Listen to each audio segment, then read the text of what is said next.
Hi lovely people, welcome to my channel, it's Kanisha. If you are new around here, I create videos about lifestyle, career and documenting my 20-something experiences. So if you like the sound of that, hit the subscribe button. If you're coming back, welcome back. In today's video, I'm going to talk to you about how I'm planning for 2023, what are things that I'm using and doing in order to get prepared for this new year and actually reflect on the past year as well. So to kick us off, I'm actually going to be using the Year in Compass booklet. I first heard about this booklet through Candace Birthwright's TikTok video. Basically, she's been doing this for the last 3 years, and it's basically a workbook. You can either get it as A4 printout or you can print out an A5. It's a booklet that helps you reflect on the past year and plan for the next one. So it's carefully selected questions and exercises that helps you to uncover your patterns and design a great year for yourself.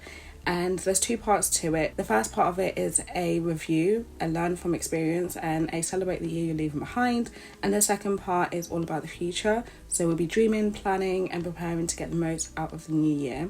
So I thought this would be a really helpful thing to do because I do have vision boards that I do on a yearly basis, and then also within my Notion I have a section of the things that I want to get out of the year. But I feel like this could be a really helpful way to be reflective of the last year, but also set my goals in a way that helps me to dig deeper, because when you do a vision board it's more of the aesthetics. Like you put in images on there, you put in keywords or like titles, but you're not really uncovering the why behind it. So I feel like this will be a really helpful way to be intentional when it comes to yearly planning. So that's the first thing that I'd recommend that you do, is go into your Compass, download this booklet, and you can either get the digital version or the printout one, and then you fill it out yourself. It's all free, so I think that's the first step. And then what I do as a second part is to actually make a vision board using Canva. When I tell you, Canva is a holy grail when it comes to designing anything. So you can use it for professionally, you can use it on your personal life, you can make decks, you can make social media posts, you can make just about anything, logos, business cards, all of that. And it's such an easy to use platform, drag and drop, and there's a free version on it. So I use a free version to create a vision board of what I want my 2023 to look like. And then similarly, I also go onto Notion and I have a workspace dedicated to my vision. So it's outlined in like, what do I want to get out in the first 3 months, 6 months, the year, and then a future going forward. So I think what's probably a helpful thing to do is to actually look at what I'd set up for my 2022, kind of see where I stood. I feel like my relationship with goal setting and what I do is sort of changing and evolving all the time. When I last looked at what I'd set for 2022, I realised like I'd set some financial goals of what I want to make in a year, and I didn't hit them just because a lot of life things happened and my mum and I had to go into different directions. But it's not like a thing where I'm beating myself up over it, because at the end of the day, I've got a roof over my head, got food in my belly, you know, money in the bank. Like I've got so much to be grateful for. So when it comes to like the goals that I did not hit or I might have missed the mark, I just either keep them the same for the following year, or I just set them up to be higher, and then hopefully I'll hit them. If not, that's okay, we go again.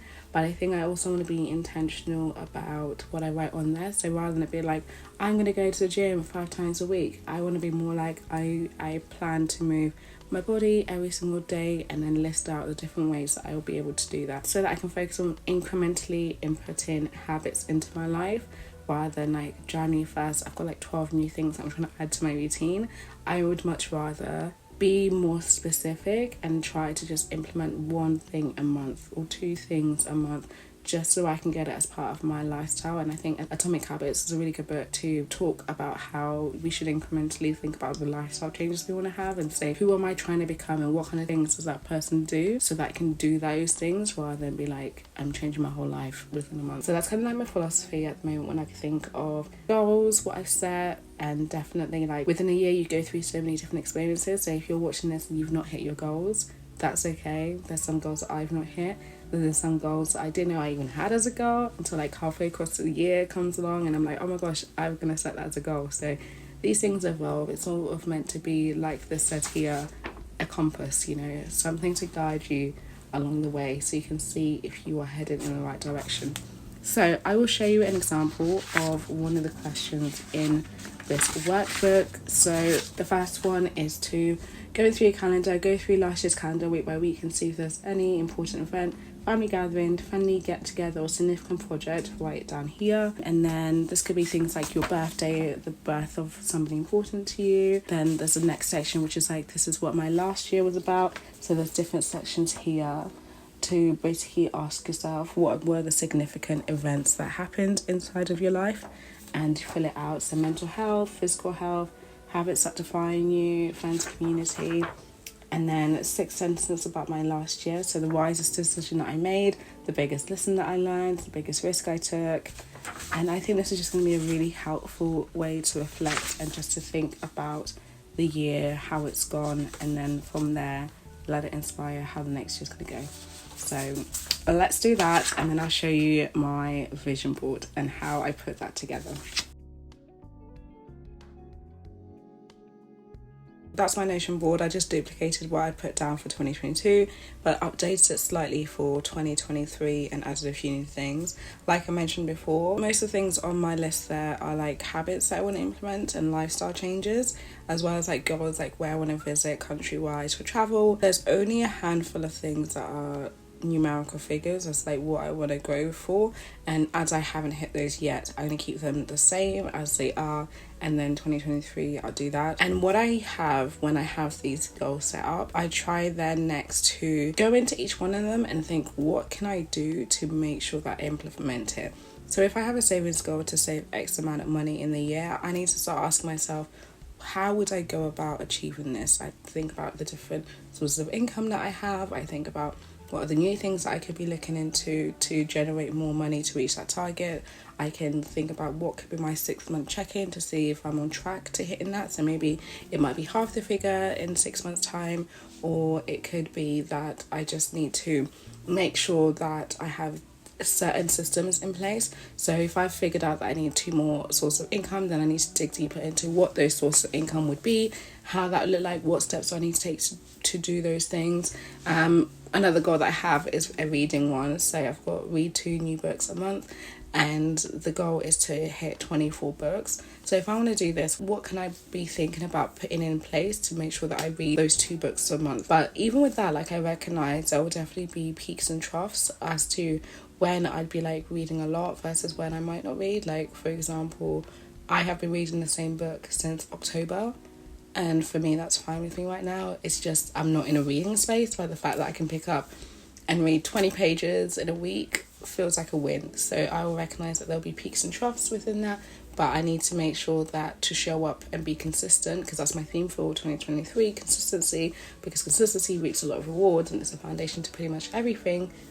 I know that I need to show up even when I don't want to show up, even when I don't want to be reading. I need to make sure I just show up by reading 10 pages that day. So that's definitely something to keep in mind. And then the rest of the other things are like family related, friends related, career, and I sort of set those things out. So I need to also be thinking about what can I be doing to make sure I hit those goals. So that I've got my Notion set up and I have done my year compass reflection and thinking about the future, I can just make sure I have this in access and I look into it often. I think there's no use in creating goals or setting stuff up if you're actually not going to refresh and to check to see what the goals you set for the year were. So definitely we'll make sure to check in on a regular basis to see what I'd written down, what my goals were, so that it stays to the forefront of my mind. It's so exciting when I look at some of the things that I've written on here that it could come true, and I believe it is going to come true.